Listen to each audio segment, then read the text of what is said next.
and we will get going today. As she said, we have quite a bit of content to go over, but really appreciate you all joining us live today. And I will at the end have a summary slide with the QR codes for registration for all of the upcoming educational content and webinars for April and May. So you can plan your schedule for if you want to join us with any of those. So as she said, today we're going to be talking about biome effects, continuing with the patterns discussion, going into SIBO, H. pylori, and then bile acid dysfunction or bile flow dysfunction. So, oops. Oh, hang on. There we go. So this will be our agenda. We're going to review some of the concepts from previous webinars. Then we're going to go through the patterns. And then there is a case study that I'll walk through. So I want to, I'll kind of go fairly quickly through some of the content because I do want to go through the case study. I think that's when we can really learn and apply and see things in practice. So I want to make sure we have time to go through the case study and then discuss how to bring all of these things together. So just as a quick poll, I'm just curious, how many of you are currently using Biome Effects?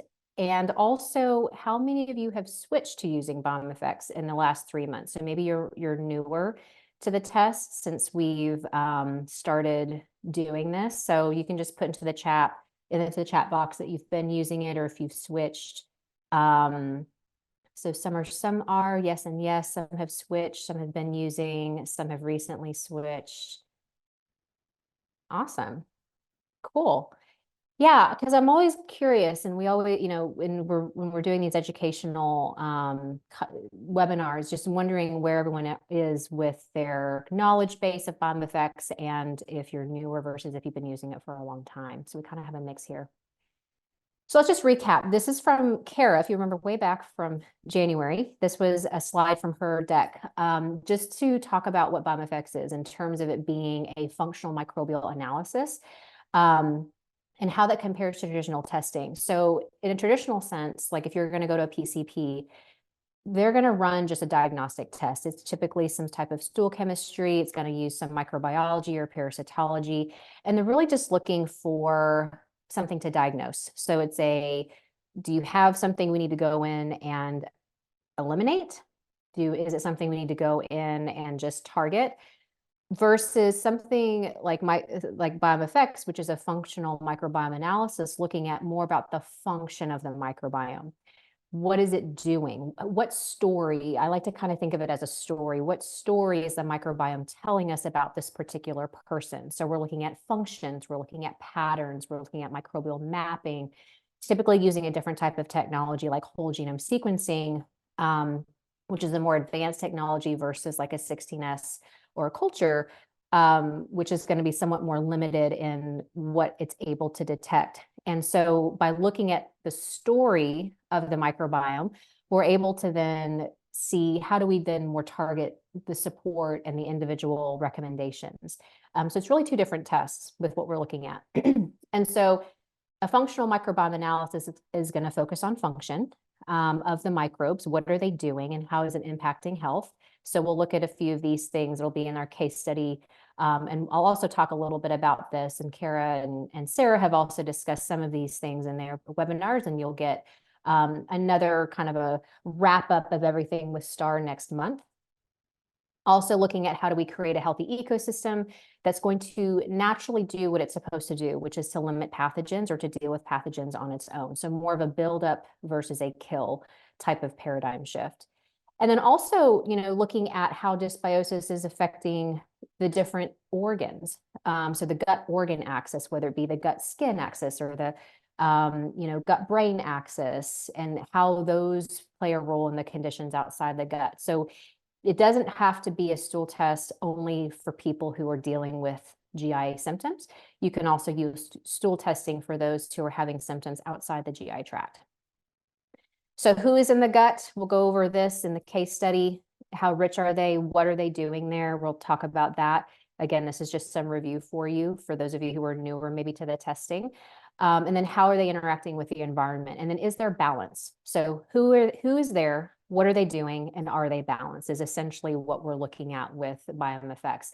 And so then the question becomes, how do we then restore that balance and strength and resiliency in the microbiome?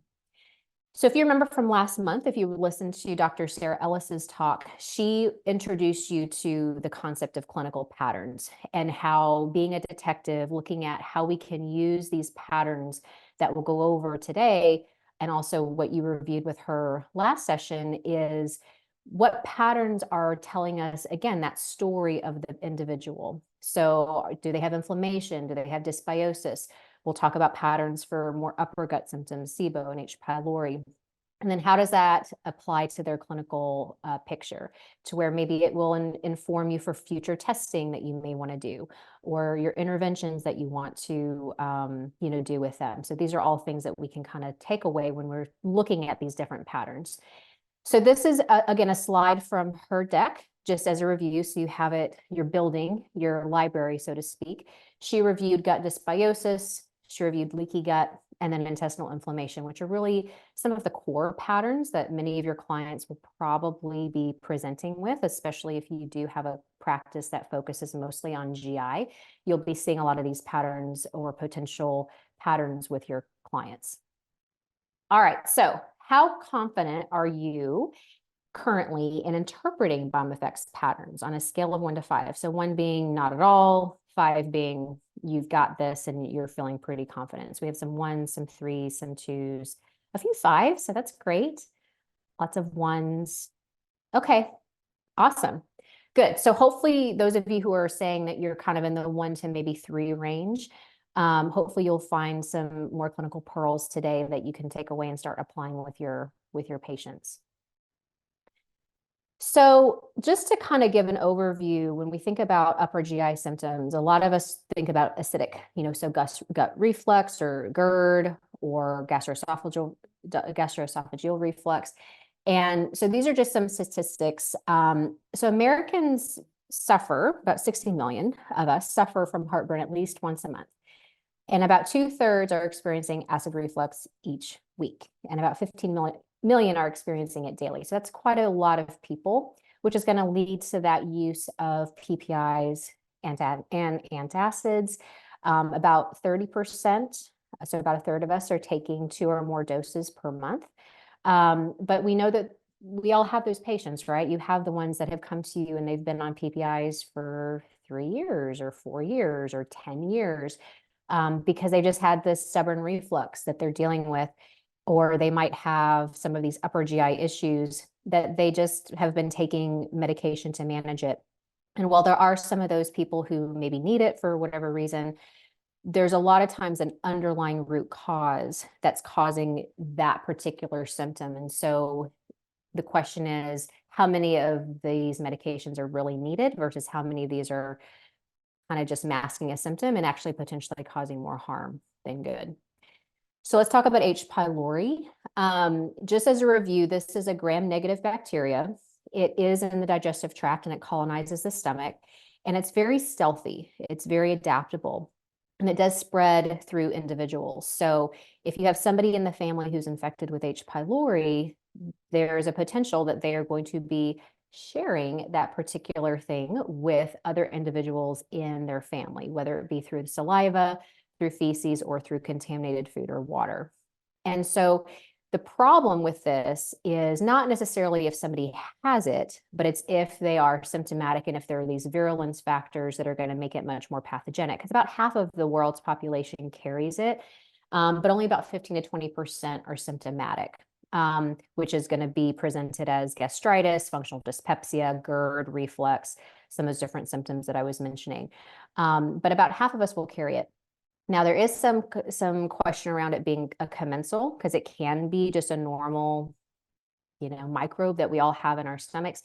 And it's not really doing a whole lot of harm for us, but it's when it starts to become more virulent and more pathogenic that it can then lead to things like gastric cancer, to the point that it is recognized as a class 1, which is a definite carcinogen because of its link to gastric carcinomas and leading to that gastric cancer diagnosis.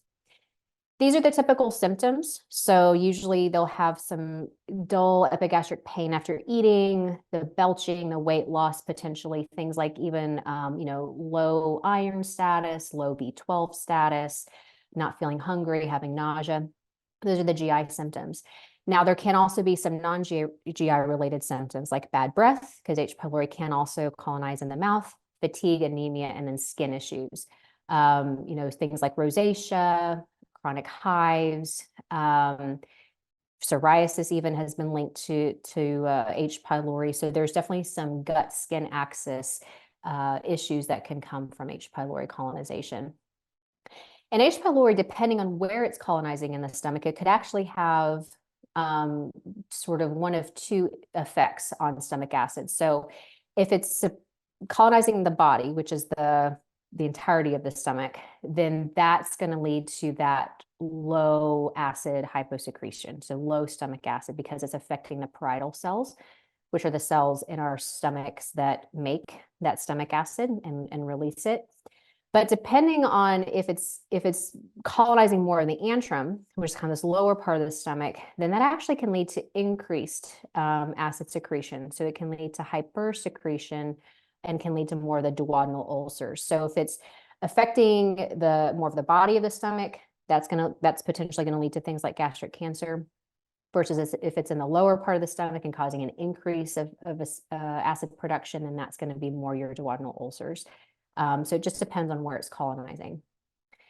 But it's also been linked to a lot of other things beyond just the duodenal ulcers and the peptic ulcer disease or gastric carcinomas. It can also lead to things like malt lymphoma, SIBO, gastritis, autoimmune conditions like ITP, lupus, autoimmune thyroid, autoimmune hepatitis, and there's many, many more. It's even been linked to things like diabetes. So there's many different conditions that it can be affecting and potentially being an underlying trigger for, especially a lot of these autoimmune conditions. So it's something that we want to just be mindful of and address if we feel like it's appropriate to address it. So if you have someone who's presenting with some of these conditions, and they also are experiencing a lot of reflux, bloating, some of those GI conditions and symptoms that I was mentioning earlier, then clinically, if you're seeing that and then you have a Biome effect stool test that is also showing things like high rickenolaceae, which is in the family section of the report, it's associated with low stomach acid, it's associated with PPI use, and it's associated with H. pylori. So if that's elevated, then I'm usually wondering about a potential H. pylori colonization. Choriobacteriaceae is another one up here that is an oral family. And so it can, if it's translocating from the mouth and getting into the colon, then it's not getting neutralized by that stomach acid and it's making it to the colon. Streptococciae is in the fingerprint section or that last page of the report. It is also associated with low stomach acid. It's associated with PPI use as well. So if you have someone who is on a PPI, you may see this show up, but it can also be associated with H. pylori. And then if you see high ascomyota in the phylum section on the phylum page, which is kind of the second to last page of the report, you may see, or third to last page of the report, you may see that as well. And this is, again, because if you've lost that stomach acidity and you're not neutralizing and having that protective barrier mechanism, then it's allowing things to potentially overgrow further down the digestive tract, things like yeast and SIBO, which we'll talk about in the next section. Some of the things that you may see are increased pathogens like Klebsiella. So that would be in the pathogen section. You may also see lower B12 synthesis, as well as increased ammonia production. Ammonia and P-cresol are both products of proteolytic fermentation or that protein fermentation. So again, if you remember from our foundations course, if you've taken that, or if you remember just from your biochemistry days, that you have to have in your anatomy days, you have to have appropriate levels of stomach acid to activate the enzymes that then help to digest protein. So if you have these larger protein substrates making it to the colon undigested, you will see some of these proteolytic byproducts elevated potentially because it's helping to feed some of those microbes that are potentially going to have those pathways to make some of these proteolytic byproducts. So again, it kind of goes back to that low stomach acid pattern. All right, so how many of you are likely to use stool testing for upper gut GI patterns? Is this something that you've never thought about So this is new information to be able to look at patterns in the upper GI, or is it something that you've already been doing and you know that you've been able to see those? So let's see, we've got some 2s, some 4s. There's quite a few of you who have been using, 4 or 5, so definitely kind of already thinking about that. Awesome. And then we have a couple of 3s and a couple of 1s. Okay, cool. Yeah. Yeah, I think it's fascinating if we think about the digestive tract, top to bottom, what the story that's being told in the upper part of our digestive tract can actually manifest in our colon because of how the GI system works. So awesome. All right, so let's go into SIBO. And I know this is a concept that many of you are probably familiar with. You probably see it in your practices. So just a review of what SIBO is. It is going to masquerade quite often as IBS. So if you have someone coming into your clinic and they are coming in with a diagnosis of IBS, more than likely they have SIBO as their underlying root cause of their IBS. It affects IBS in and of itself, affects about 10 to 15% of the population. So if we're using some of the census data, we can sort of estimate it's going to be about 30 to 50 million people.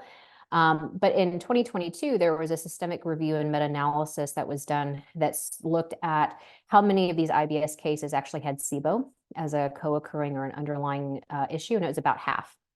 But there are some studies, depending on what you look at, that show that between 60 to 80% could be actually SIBO. So this isn't a matter of just giving them Miralax or Imodium and telling them good luck and follow a low FODMAP diet. There's actually something we can do about it. And if you're running a stool test where you're able to look at some of these functions and patterns, you may be able to identify some of these cases and potentially refer them for SIBO testing to figure out the root cause of their issues. Now, there is a common relapse rate that can happen after undergoing prescriptive treatment. That's beyond the scope of this webinar, but I've talked about it before, that usually with SIBO, you have to come at it with a more comprehensive approach to make sure that you are reducing that risk of relapse. And then, of course, looking at what that underlying root cause could be. So what is SIBO? Basically, to summarize what it is, it's not an overgrowth of pathogenic bacteria. It's an overgrowth of having more microbes in the small intestine than what should actually be there. And then it's a taxis shift. So it's a shift from gram negative or from gram positive to gram negative. So Dr. Pimentel over at Cedars-Sinai is currently doing the Reimagine study. It's an ongoing study where essentially he's working with his team to map the small intestinal microbiome. And some of the things that he's seen in some of the preliminary data is that there are certain microbes that are definitely overgrown in those who have SIBO versus those who don't have SIBO. And those microbes are E. coli, Klebsiella, Bacillus vibrio, Proteus, and Pseudomonas. These are the main ones, and also Enterobacteriaceae. So some of these, the small intestinal microbiome is not going to look exactly the same as our colonic microbiome. They are two completely different organisms, so to speak. But there are some things and some patterns that we can pick up on in a stool test that's going to be looking at the bacteria in our colon that may indicate what could be happening further up the GI tract and in the small intestine. So these bacteria that make different gases, so whenever you consume food and that food is fermented, those fibers specifically, they're going to make one of 3 gases or a combination. They can make hydrogen, they can make hydrogen sulfide, and then they can make methane. And so those are some of the things that we'll talk about in our patterns, because these are some things that the Biome effects test will look at. Now, this is a reminder of what helps to keep those microbes in check. This is from Dr. Pimentel's 2020 American College of Gastroenterology clinical guidelines. So gastric acid, as I mentioned, is important as a neutralizer to keep those bacteria in check and to prevent an overgrowth of whatever we swallow or whatever we inhale from the oral cavity, that it's being neutralized as it goes through. It's getting neutralized by that stomach acid. So if we have low stomach acid, that's a risk factor for SIBO. If we have poor pancreatic enzyme release, those also have an ability to help to digest bacterial products. It has some neutralizing effects. So if we have an issue with enzyme output, that's also a risk factor. Bile acids, as we'll talk about, also have antimicrobial properties. So if we have poor bile flow, if there's an issue with the gallbladder, that's going to be a risk factor as well. Small bowel motility with our migrating motor complex, and then our immune system, which helps to kind of keep everybody in check. And so these are some things with interventions that we always want to think about, and also looking at why someone has SIBO in the first place. These are areas that we'd want to consider. Now, there is a connection between fatty liver as well and the gut-liver axis. So what's been seen in the literature is that people who have fatty liver and are also positive for SIBO have much higher levels of circulating LPSs versus those who have fatty liver and they are negative for SIBO. So this is another thing that we'll talk about in our patterns, is that generally you'll see higher proteobacteria, which is a phylum that has a much large, it's a gram-negative predominant phylum, and it also is going to be a phylum where you're going to have more of your LPS producing species. And so this is something to kind of factor in when you're looking at your SIBO patterns. And this is more on just how that SIBO translates to fatty liver. So if we have this altered composition in the small intestine, if we also have increased intestinal permeability, that's going to allow for that translocation of these endotoxins or these LPSs into portal circulation that can then go to the liver. And when that's happening, it's going to increase that inflammation, it's going to increase that insulin resistance, and it's going to also cause that fatty liver to kind of accumulate and become an issue. So really, if you have patients, if you're working with those who have fatty liver, if that's a population with cardiometabolic issues or concerns, this is certainly something you'd want to be considering. So some patterns for SIBO are going to be elevated Uriarchaeota, part of our phylum, because those are our methanogens. Those are where those methane producers live. Also Synergistes, which is an oral phylum. So if you see Synergistes elevated, that can definitely indicate low HCl, which could be, like I mentioned, a risk factor for SIBO because you're not neutralizing those microbes coming in. You also may see methane production elevated. Typically, if you have high methane, you're going to also have high Uriarchaeota. So that's something that you'll see in tandem, is you'll see the function section of methane elevated, and then you'll see the Uriarchaeota elevated. The sulfovibrio could be another one that you'll see in the family section, and then hydrogen sulfide production, because as I mentioned, you can have elevated hydrogen sulfide in the small intestine that can carry over into the colon. Same thing with methane. In fact, for those who have SIBO and they are predominantly methane, the new term that's used now, it's been used, I guess, for the last maybe 4 or 5 years, is intestinal methanogen overgrowth, because typically when you have methane elevations and you have methanogens elevated in one part of the intestine, you're going to see elevations and potential overgrowth across the entirety of the intestines, both small and large. Not always, but it is something that you will commonly see.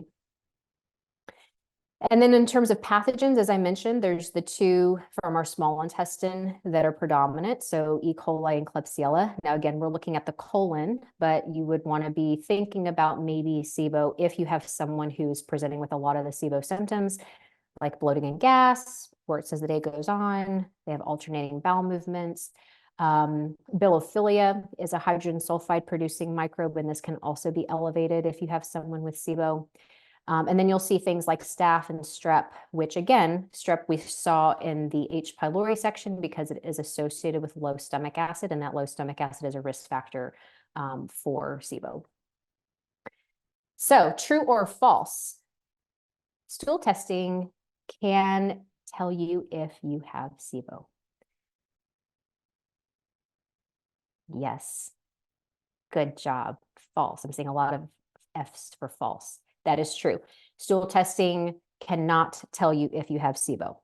So you would not use a Biome effects test or any stool test to basically say that this person does or does not have SIBO. But what you can see are the patterns, which might then lend you to say, let's do some SIBO testing to confirm if they do or if they don't have it. So again, these are patterns. These are not definitives. So you'd want to just take the client's history and then also look at their test, their stool test, and then decide if you want to make a recommendation for that SIBO testing. All right, so let's look at bile and liver dysfunction. So I have a couple of tables here for you. I'm not going to read through all of this because you'll have the slides that will be sent out, as Angelica was mentioning. But I do want to just kind of run through just briefly, because it does dovetail into what we'll talk about with the patterns. So hypothyroidism is a risk factor for gallbladder disease, mostly because when you have that lower T4, that lower thyroid hormone status, you're going to be affecting the composition of the bile in terms of the amount of cholesterol that's in the bile. So lower T4 decreases liver cholesterol metabolism, so that can lead to this cholesterol supersaturation. Having low T4 can also affect the motility and the contractility of the gallbladder, so you're not releasing that bile as often or as efficiently. And so it can have an effect on the gallbladder and also the bile composition, which those two things together will make someone more predisposed to developing sludge and also gallstones. Diabetes is another issue, or anyone who has high insulin or insulin resistance, that's going to accelerate that rate of cholesterol synthesis in the liver. So it will also lead to that cholesterol supersaturation, which is going to make that bile real thick and sludgy, and then can potentially lead to gallstones. And then, of course, obesity, which is going to lead to that increased cholesterol secretion into the bile, and that will then cause gallstones, but also losing weight too quickly. So if someone's losing weight a lot faster than the 1 to 2 pounds a week, then that's going to cause that liver to secrete extra cholesterol into the bile as the body is metabolizing that fat. So you want to make this another reason why, if you have someone who is overweight and maybe already at risk, you don't want to be putting them on something where they're losing weight very quickly, because that could be a risk factor. Also, a low fiber diet, because one of the main ways that we help to eliminate our cholesterol and get that bile moving is through stool movement and through our feces. And so we want to make sure that we're having a really nice high fiber diet that's also going to help with our insulin and our blood sugars. And then also oral contraceptives, or HRT, or hormone replacement therapy. Anytime you have someone who's doing estrogen exogenously, that's going to increase that cholesterol secretion into the gallbladder. So again, that supersaturation. And then progesterone is going to decrease that gallbladder emptying and contraction. So if you have someone who's on or has just started some sort of hormone therapy, be thinking about that. And then also being sedentary, because exercise is going to really help to clear that cholesterol and really help with that solubility of the cholesterol in the bile. So we want to make sure that people are moving on a regular basis. So again, those would be risk factors that if you have a client and you're doing a Biome effects test, and if they have some of these risk factors and they also have some of these patterns that we're going to talk about, be thinking about maybe bile flow as an issue. All right, so what is bile? What's the function of bile? Again, I'm not going to go too in depth into this, but basically it's a form of our body's way of detoxification. So it's going to help with that elimination of toxins, hormones, cholesterol, in addition to helping to emulsify and help us with fat digestion. But it also helps us with other things like our immune system, helping with delivering vitamin D from the liver to the intestine. And it also is a way of regulating our triglycerides and our glucose and energy metabolism. So it also works as a signaler through binding to various receptors throughout the body. It can actually help with some of this energy metabolism. Now, how it relates to the microbiome, what's interesting is that, so our body secretes bile acids. We have primary and secondary bile acids. And when the bile gets into the intestines, we actually have bacteria that contain these bile salt hydrolases, which help to convert primary bile acids into secondary bile acids. And so there's some that are gram-positive and some that are gram-negative that contain these bile salt hydrolases. So essentially, we have to rely on our microbiome to convert and to metabolize our bile and change its composition. And having a bile salt hydrolase makes it more bile tolerant. So bacteria who have these bile salt hydrolases are actually much more able to survive in the gut and survive the presence of bile. Now, if we have low levels of bile, if we have an inadequate amount, maybe somebody has sludge, or maybe they don't have a gallbladder, and so they don't have the proper type of bile composition, then that can actually favor more of your gram-negative bacteria, which are more of your LPS-producing pathogens and opportunistic bacteria. Versus if we have adequate or higher levels of bile, then that can actually favor the growth of gram-positive. So these would be some things to be looking at. Bile acids also have antimicrobial action, so it can inhibit things like salmonella. It can also help with controlling C. diff, and it can also help with decreasing E. coli, the O157H7 pathogenicity. And so if you don't have enough bile in the intestine, then that E. coli can actually attach to the epithelium much more efficiently, and it can really affect that intestinal epithelial barrier. So these would be some pathogens that you want to be looking out for. So some patterns for someone who might have compromised bile flow or maybe poor detoxification would be low alpha diversity. Also very drastic elevations in Firmicutes as well as proteobacteria. So if we have altered bile flow, it's going to actually inhibit things like Bacteroidetes and actinobacteria, which allows for the Firmicutes and the proteobacteria to overgrow. So these would be part of that balance section in the dysbiosis ratios. And then, like I mentioned here, with the proteobacteria being a lot higher. So you may see that in the ratio section as it's listed here, and then also in on that phylum page towards the back of the report, you'll also see that proteobacteria pretty elevated.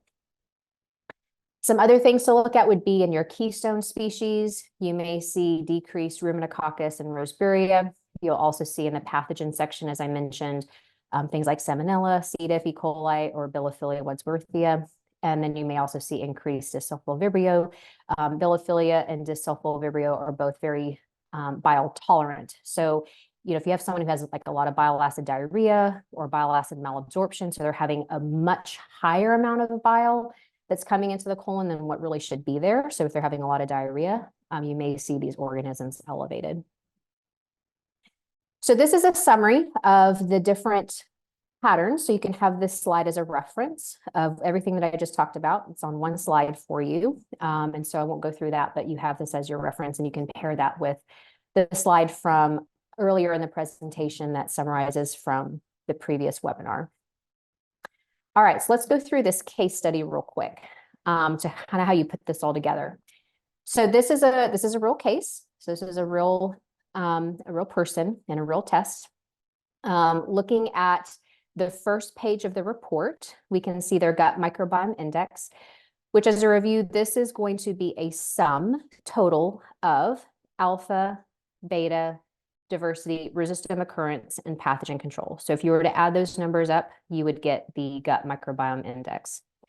We also get a high bird's eye view of keystone species, functions that are out of range, and the dysbiosis ratios that are out of range. So this is just a summary of the entire report in terms of who's there and some of what they're doing with their functions.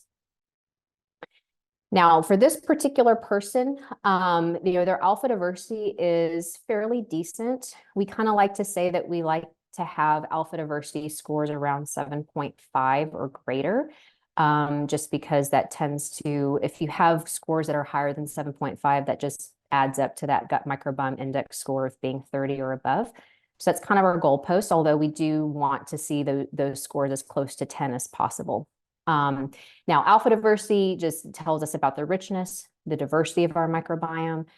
We want to have good alpha diversity because we want to have a lot of different species in our microbiome.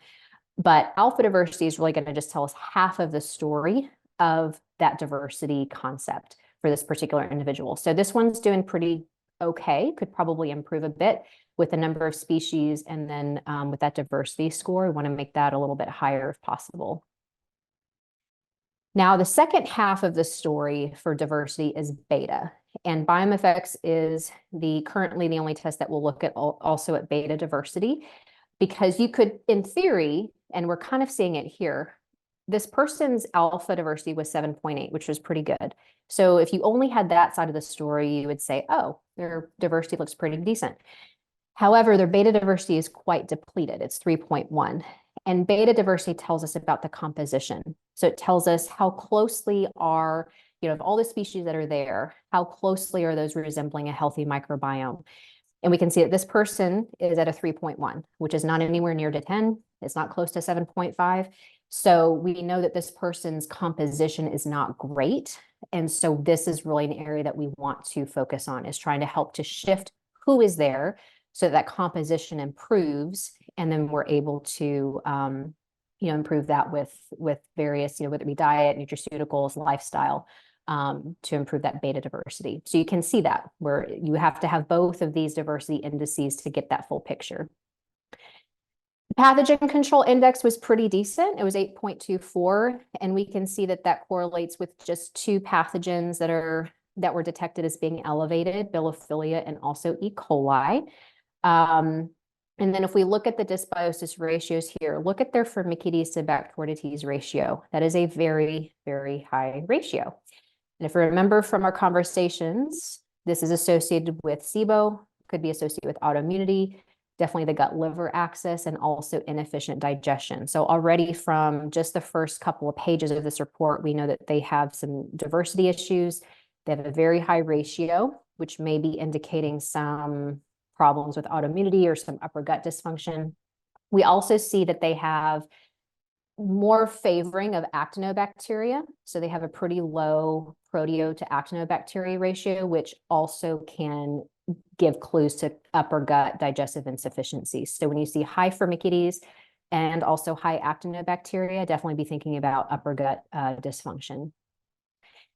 With the keystone species, something I want to point out here is look at their overall microbiome health, but also it gives you clues to their fiber digestion, specifically Ruminococcus and Bifido species. So this particular individual doesn't have any that were detected in their Bifido section.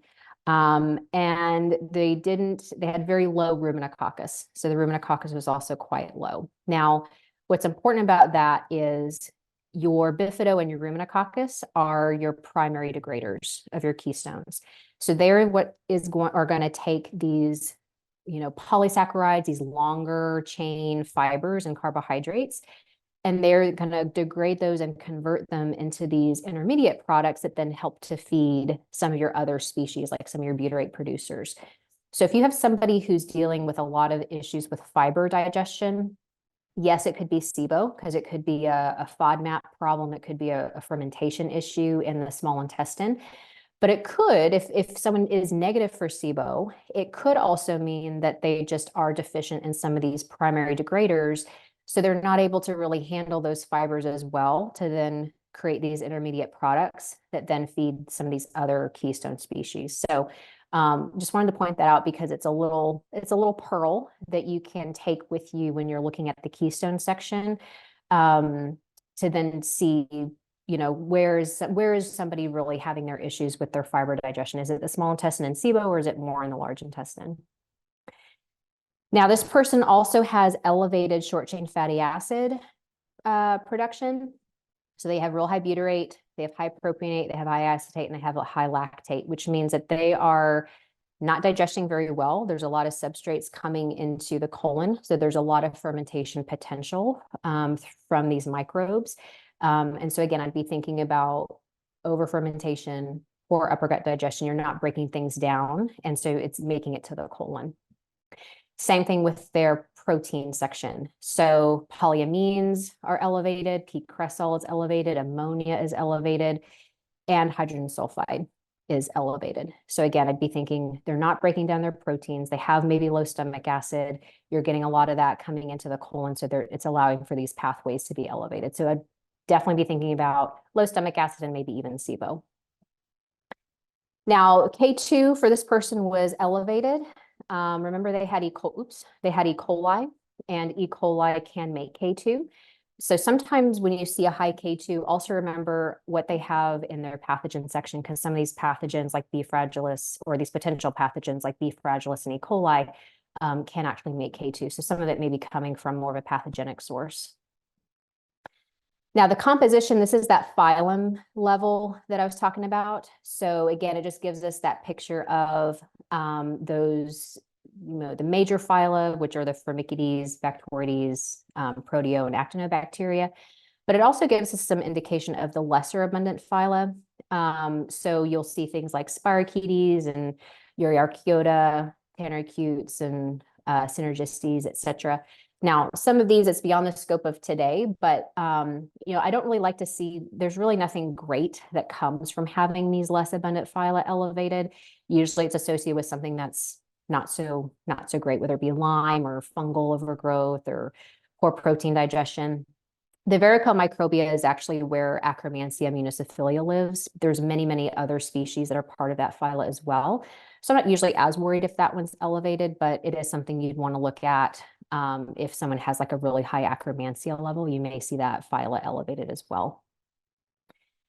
Then the fingerprint section, they did have strep.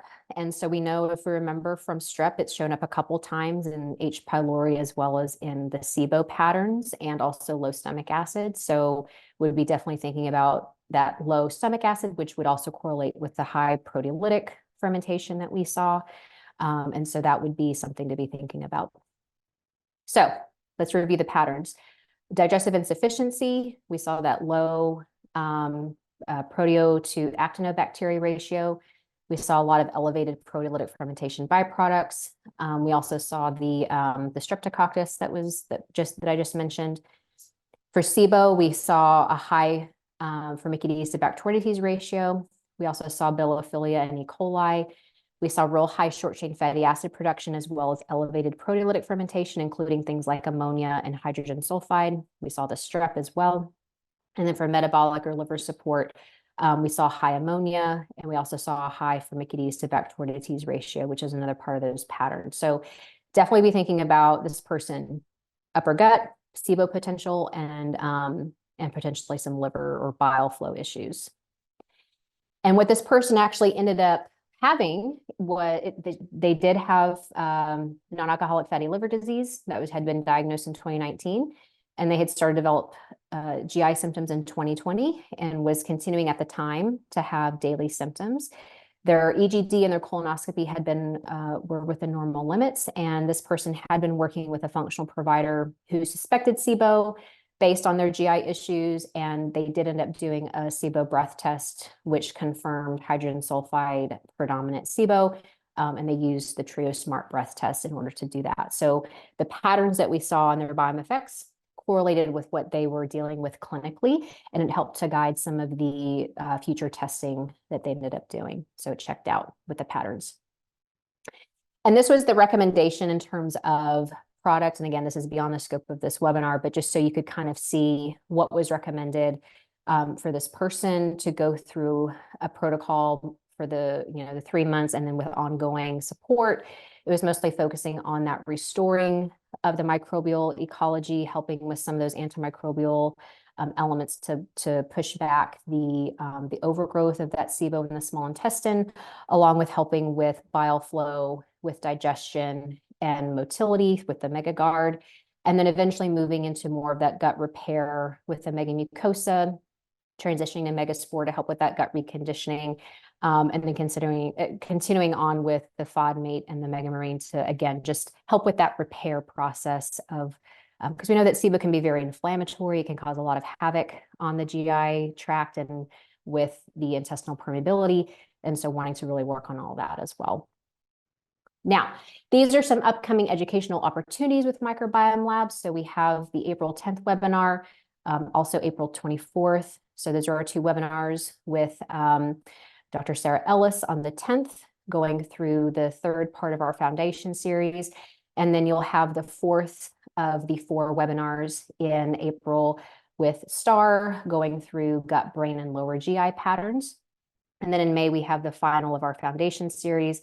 And then at the end of May, we'll start back again with our Biome effects series with Kara, who is going to present at the beginning, again, just a review of Biome effects, and we'll go through that again. So those are your educational opportunities.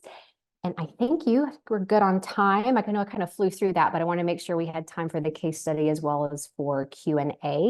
So I'm happy to go through and we can answer some questions now.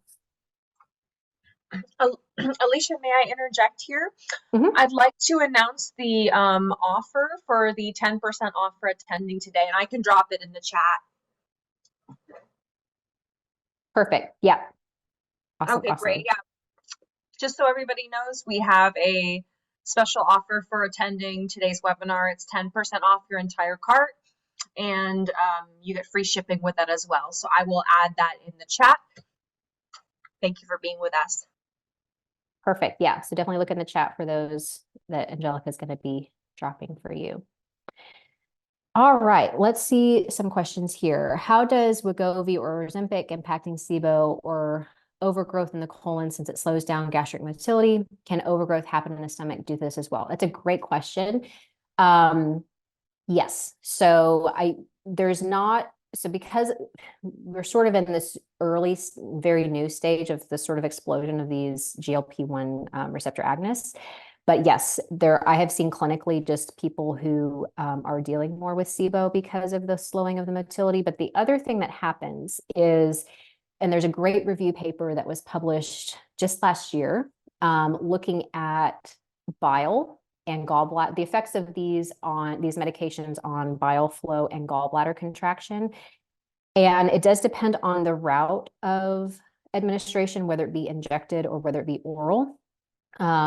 Injections seem to have more of an effect than oral, and the dose and the length of time plays a role. So it's like over 26 weeks at a higher dose can actually make people much more predisposed to having gallbladder disease, which we know is a risk factor then for SIBO. So there's a big impact on gallbladder contraction and bile composition with these medications. So if you have someone who's been on them for a while, and if they're starting to have nausea and bloating and can't tolerate fat, or they're starting to have more of these digestive issues, then yes, there can be that correlation with some of these medications. So, all right. Let's see. Since acid is important, do you recommend against even small doses of famotidine for MCAS patients with GI symptoms? What do you use for such MCAS patients to help their GI issues? MCAS is tricky because that's such an individualized, those are such individualized cases. I mean, they could be having issues with histamine. They could be having issues with salicylates or oxalates. I think that's going to be on a case-by-case basis to see what's appropriate and then how long they need or they would require some of these things, as well as working on just that comprehensive approach with these MCAS clients. So, I mean, definitely MCAS, there's a huge correlation between MCAS and SIBO. So if you suspect SIBO with somebody, just working on their SIBO can sometimes play a big role in helping their MCAS symptoms. So yeah, I mean, I'd say that'd be a very case-by-case basis. Prokinetics are important, reducing that GI inflammation, reducing visceral hypersensitivity, so using anti-inflammatory agents. Actually we have a product, Biome Dual, that helps with reducing visceral hypersensitivity, and it kind of helps with that mast cell activation in the GI system. So that could also be an option. But yeah, I would say you'd kind of want to look at some of that individually. Do you recommend bile acids like TUDCA for SIBO patients? Yeah, sometimes I do. It just depends, but yes, I'll recommend TUDCA, recommend Megagard. Sometimes if people need bile, outright, like ox bile, you can do that, but TUDCA is great. TUDCA does actually help to increase bile flow from the gallbladder. So if you want to really help to stimulate some of that bile flow, you can use TUDCA. Bitters are great also. I love bitters. They really help with that overall digestive action. So they can really support the entirety of the upper gut. Do you find TrioSmart is accurate? Some providers say it underreports methane and don't find many positive hydrogen sulfide results. Yeah,